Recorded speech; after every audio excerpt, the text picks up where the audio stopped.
প্রতি বছরই আমরা এই দুর্ভোগে পড়ি, অথচ এটার ব্যাপারে আসলে কোনো কার্যকারী পদক্ষেপ আমরা দেখি না। কিন্তু এটা সবগুলো বর্ষাকাল আসার আগেই এটা খেয়াল করা উচিত।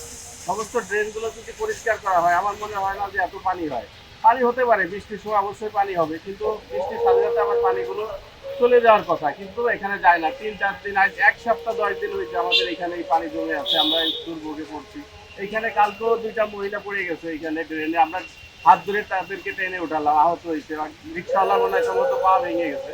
তারপরে আমাদের দোকানে এখানে শোরুমে কালকে পুরো সারাদিন পানি ছিল, এটা আমরা সারাদিন পরিষ্কার করছি, কাদা পানিতে বিশ্রী অবস্থা।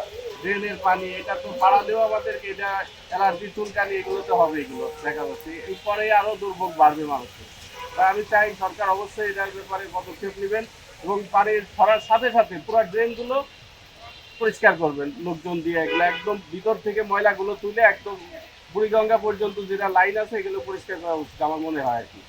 তাই এটাই আমার বার্তা, আর কোনো কথা তো আর আমাদের আর কি বলার আছে, আর কিছু বলার নেই। আমাদের যে কষ্ট সেটা আছেই, আমরা করতেছি, কিন্তু অথচ আমরা সব কিছুই তো দিচ্ছি, ভ্যাট ট্যাক্স সব কিছুই সিটি কর্পোরেশনকে পরিশোধ করা হয়, কিন্তু আমরা সেই কোনো সুবিধা পাই না। আমাদের সেই দুর্ভোগ, আমাদের সেই কষ্ট থেকেই যায়।